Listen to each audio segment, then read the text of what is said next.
F1 2026話咁快嚟到中國站啦，兩個平治嘅 Spin Qualify 繼續帶住1-2翻嚟啊！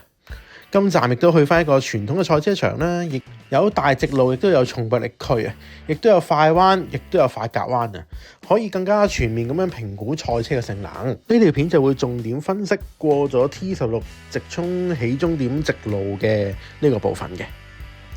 解釋翻點解用 T16 先，因為過完大直路舊電用晒啦。T14 重迫區叉完 T15 嘅嗰段直路仔咧，都係會用晒油電嘅，所以喺大家油電吉嘅情況之下咧，我哋就容易比較同一個彎嘅叉電同埋放電效能啦。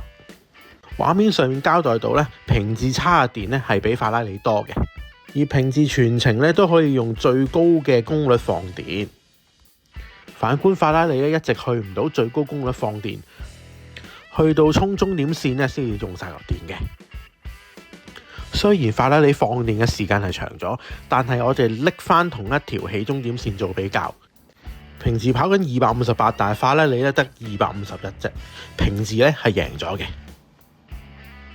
法拉利去唔到最高功率放電，有機會係電池熱衰竭嘅問題，要限制輸出保護電池。而呢個圈咧係去到排位賽嘅尾段，即係佢跑咗嘅第13個圈啦。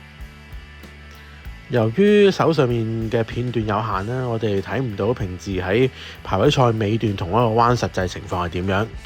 雖然咁樣比較有啲唔公平啊，但係平治叉電咧確實係好過法拉利喎。平治嘅優勢咧都係有賴佢哋參加過 Formula E 嘅賽事，將電池嘅技術咧帶過嚟 F1 度用。至於詳細係點咧，有機會嘅話喺下條片度再講。